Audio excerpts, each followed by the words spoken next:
오늘 신명기 19장 말씀을 통해서 말씀을 깨닫는 지혜와 응답받는 기도의 은총이 우리에게 넘치게 되기를 원합니다. 예나 지금이나 사회를 유지하는 힘은 법입니다. 법이 잘 세워져서 법대로 집행이 되어야 억울한 사람이 없고 모두가 공평하게 균형 잡힌 처우를 받을 수 있습니다. 이 당시에 법은 아주 단순했습니다. 이 당시는 오늘날처럼 법령이 사회법, 민법, 형법 나눠져 있는 게 아니라 사람들이 누구나 알 수 있는 아주 단순한 법으로 이 중동 지역의 법이 이루어졌는데 21절 한번 보겠습니다. 내 눈이 긍휼히 여기지 말라. 생명에는 생명으로, 눈에는 눈으로, 이에는 이로, 손에는 손으로, 발에는 발로이니라. 자, 그러니까 생명을 누굴 생명을 앗아갔다 죽였다 그러면 그 사람도 죽이라는 거죠. 눈에는 눈으로, 눈 하나 상하게 하면 똑같이 눈을 상하게 하고요. 이에는 이로, 이 하나 상하게 하면 그 이를 때려서 없애라는 거고, 손에는 손으로, 손을 못 쓰게 만들었으면 그 사람도 손 못 쓰게 만들어 놓고, 발에는 발로, 발을 못 쓰게 되면 또 발을 못 쓰게 만들으라는 거예요. 자, 이게 굉장히 잔인해 보이지만, 그러나 이 법이 말하는 그 뒤에 감춰져 있는 법 정신이 뭐겠습니까? 법 정신.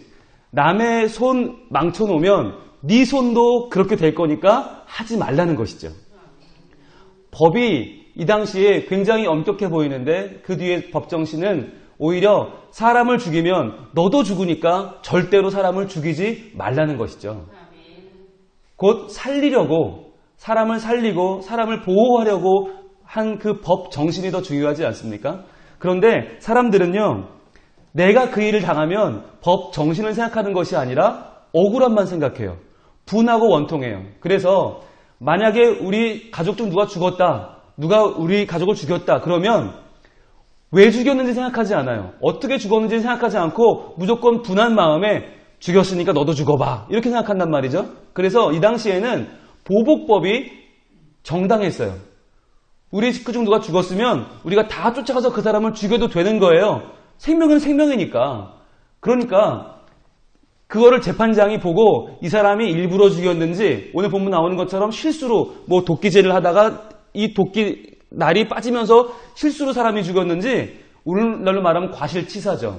그러니까 살인죄와 과실치사죄는 이 벌이 하늘과 땅 차이인데 그걸 재판장이 판단하기도 전에 가족들이 다 쫓아가서 그 사람을 죽여버리면 그 사람은 억울함을 호소할 길이 없는 것이에요. 그러니까 법은 살아나지만 법 정신이 죽어버리는 거예요. 그래서 하나님께서는 그 법 정신을 살리기 위해서 도피성이라고 하는 것을 허락해 주셨습니다. 이 도피성이 만들어지는데 이 도피성은요, 그 안에 들어있을 때에만 이 부재중에 살인한 사람이 보복을 당하지 않을 수 있는 거예요. 그리로 피해야 되는 거예요. 그런데 어떻게 하나님이 만들어주셨는가? 이 도피성이 그 당시 사람들이 살아가는 그 이스라엘 지역이 오늘날 우리로 말하면 강원도 지역쯤 됩니다. 요단 동편과 서편을 합해서 강원도 지역쯤 되는데 그 강원도 지역 안에 여러분 도피성이 몇 개가 있으면 사람 죽이고 실수로 죽였을 때 도망가서 피할 수가 있을까요? 예, 만약 그 중에 하나가 있다. 그러면 가까운 사람은 좋겠지만 멀리 있는 사람은 며칠 걸리니까 오둔중에 잡혀 죽겠죠. 그래서 여러분 강원도 지역만의 이스라엘 지역에 모두 6개가 있습니다. 6개. 그런데 요단 서편에는 9지파가 있고 요단 동편에는 3지파가 있으니까 어디에 더 많아야 돼요? 서편에 더 많아야 되는 게 맞잖아요. 그런데 인구 비례로 한 게 아니라 지파 비례가 아니라 지역 비례입니다. 왜? 빨리 도망와서 숨어야 되니까 거리 비례로 해서 요단 서편에도 3개, 동편에도 3개를 만드셨어요. 그래서 북, 중, 남, 북, 중, 남 어디서든 올 수 있도록 거리 비례로 해서 누구든지 32km 이내에 도피성이 있는 거예요. 32km라는 게 무슨 의미냐면 사람이 걸음거리가 보통 걸음을 1시간에 6km 잡습니다. 뛰면 7에서 8km, 9km, 10km까지 나와요. 그런데 32km라는 건 부지런히 뛰면 하루길이에요. 그러니까 사람을 누구 실수로 죽였으면 하루길만 열심히 달리면 누구든지 도피성에 피할 수 있는 것입니다. 이 도피성이 뭘 상징하겠습니까? 하나님께서 우리에게 죄 지은 우리에게, 죄를 범한 우리에게 예수 그리스도를 보내셔서 예수님께로 피하면 우리의 모든 죄의 짐을 져주시고, 우리가 일부러 그런 것이 아닌데 살다 보면 죄 지을 때가 있잖아요. 제가 하나님 사랑하지 않아 그런 게 아니고 약해서 그렇습니다. 우리의 모든 죄과를 예수 그리스도가 져주신다는 거예요. 그런데 죄를 짓고도 뻔뻔하게 그 죄를 인정하지 않거나 예수 그리스도께 와서 피하지 않으면 그 사람은 벌을 받아요. 마치 죄를 짓고도 나는 억울하게 죄 지었습니다 라고 말하고 도피성으로 피하지 않으면 그 사람은 상대방 가족에게 맞아 죽어도 할 말이 없는 거랑 똑같은 것이에요. 우리도 죄를 지으면 예수 그리스도께로 피해야 되는데, 자, 이렇게 도피성은 전국에서 32km 이내, 게다가 도피성으로 향하는 길은요, 길을 대로를 닦아 놓습니다. 왜냐하면 좁은 길을 해놓으면 그 길에 그 죽은 사람 가족들이 숨어 있다가 짠 나타나서 죽이면 안 되잖아요. 그래서 대로를 만들어 놨는데 무려 몇 미터냐? 14m예요. 14m. 얼마나 큰 길입니까? 그 옛날에, 그죠? 그런 대로를 만들어 놔서 누구든지 달려와서 피할 수 있게 해놨어요. 게다가 히브리 말로 이 도피성이 미클라트인데요. 도피성 주위에는 모든 곳들마다 표지를 만들었어요. 미클라트, 미클라트, 미클라트. 찾아오라는 것이에요. 누구든지 이리로 찾아와서 몸을 숨겨라. 도피성, 도피성, 도피성, 미클라트, 미클라트. 그러니까요, 오늘날 한국 땅에 십자가가 많은 것이 정상이에요? 정상이 아닌 거예요? 정상이에요. 십자가가 많아야 돼요. 그래서 사람들이 핑계할 수가 없는 거예요. 나중에 하나님 앞에 가서 내가 죄는 지었지만 내가 어떻게 회개해야 하는지 몰랐습니다. 예수를 어떻게 믿는지 몰랐습니다. 교회가 어디든지 몰랐습니다. 이 말 못하게 하려고 하나님이 대한민국 곳곳에 십자가를 놓은 것이에요. 미클라트, 미클라트, 도피성, 도피성, 교회, 교회 찾아오라는 것이에요. 여러분, 절은 산속에 가야 있지만 교회는 동네에 있어요. 왜요? 찾아오라는 것이에요. 죄를 지은, 마음에 죄의 짐을 지은 모든 사람들에게 주님이 수고하고 무거운 짐진 자들을 찾아오라고 하는 주의 부르심인 줄 믿습니다. 자, 그래서 그 도피성이 찾아오는데요. 도피성의 그 위치가 레위인들에게 허락된 48개 성읍 중에서 6개인데요. 그 6개의 이름이 아주 의미가 있어요.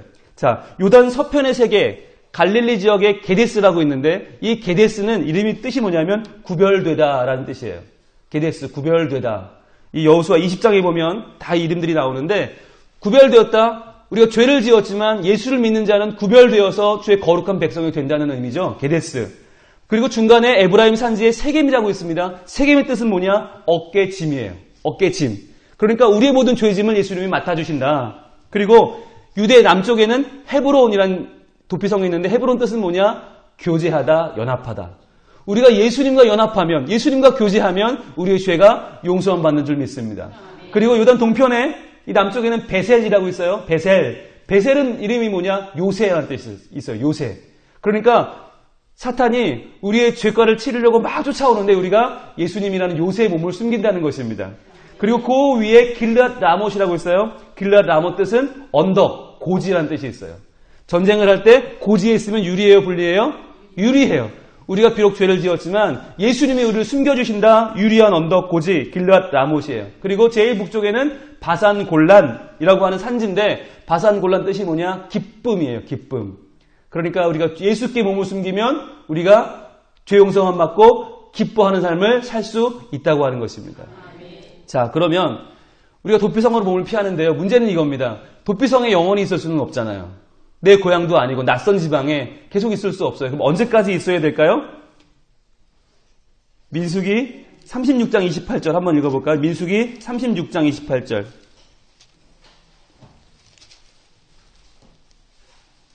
아, 35장이네요. 35장 28절 말씀. 35장 28절. 한번 읽어보겠습니다. 시작. 이는 살인자가 대제사장이 죽기까지 그 도피성에 머물러야 할 것임이라. 대제사장이 죽은 후에는 그 살인자가 자기 소유의 땅으로 돌아갈 수 있느니라. 자, 거기 있다가 언제 돌아갈 수 있다고요? 대제사장이 죽으면. 그 당시에 대제사장은 한 명입니다. 그가 죽으면 고향으로 이제는 마음 놓고 돌아갈 수 있어요. 자유의 몸이 되는 거예요. 그런데요, 도피성에 숨은 사람들은 다 뭘 기도하겠어요? 대제사장 빨리 안 죽나? 그거 기다리고 있을 거 아니에요. 그런데 대제사장이 만약에 운명하기 직전의 노인이라면 금방 돌아가시겠지만 만약에 이제 막 등극한 젊은 분이라면 얼마나 오래 기다려야 돼요? 그런데요, 여러분, 걱정할 필요가 없습니다. 우리에게 있는 대제사장은 누구시죠? 예수 그리스도. 그분이 우리를 위해서 십자가에서 죽으셨어요. 그 이유가 무엇입니까? 바로 우리에게 자유를 주기 위해서, 참된 자유를 주기 위해서 우리를 위해 예수님이 십자가를 지셨습니다. 그것이 어디 나와 있어요? 히브리서로 잠깐 가봅니다. 신약 히브리서 4장 14절. 히브리서 4장 14절. 그러므로 우리에게 큰 대제사장이 계시니 승천하시니 곧 하나님의 아들 예수시라. 우리가 믿는 도리를 굳게 잡을지어다. 우리에게 있는 대제사장은 우리의 연약함을 동정하지 못하실 리가 아니요 모든 일에 우리와 똑같이 시험을 받으신 이로되 죄는 없으시니라. 그러므로 우리는 긍휼하심을 받고 때를 따라 돕는 은혜를 얻기 위하여 은혜의 보좌 앞에 담대히 나아갈 것이니라. 우리에게 있는 대제사장이신 예수님께서 자기의 목숨을 스스로 버리셨어요. 목숨을 스스로 십자가에서 버리셔서 우리를 은혜의 보좌 앞에 담대히 나아갈 수 있도록 하신 줄로 믿습니다. 왜 예수님이 죽어야 합니까? 도피성의 법 때문이에요. 도피성, 거기서 참된 자유를 얻으려면 대제사장이 죽어야 하는데 사람인 대제사장은 누구도 죽고 싶어 하지 않지만 그러나 우리의 대제사장이신 예수 그리스도께서 하나님의 뜻대로 그 죽음의 잔을 받아 드시고 십자가에 죽으시고 부활하셔서 우리에게 참된 자유 주신 줄로 믿습니다. 오늘 하루도 우리가 살아가면서 죄 지을 수 있겠지요. 그러나 그 죄를 당연히 여기는 것이 아니라 습관적으로 반복하는 것이 아니라 그 죄를 미워하고 그 죄를 거부하고 내가 이제는 죄 가운데서 구원받았음을 기억하면서 하나님의 참된 의를 행하면서 하나님께서 주시는 오늘 하루 죄에서 자유케 되는 그 복과 기쁨을 누리는 복된 오늘 하루가 될 수 있기를 원합니다. 그래서 우리를 위해서 부르시는 주님 부르심 따라서 우리의 인생의 참된 도피성 되시는 예수님, 그분이 우리를 부르십니다. 내일은 주일입니다. 꼭 하나님 앞에 나와서 우리의 허물을 아뢰고 죄를 아뢰고 용서함 받고 깨끗함 받고 주님의 은혜로 다시 한번 귀한 말씀 가운데 큰 힘 얻는 복된 주일 될 수 있기를 주님의 이름으로 함께 소망하고 원합니다. 권영준 성도님 헌금 1,000번째 드렸습니다. 김경옥 집사님 감사헌금 2,000번째 바울 배단이 찬조금 드렸습니다. 하나님 감사합니다.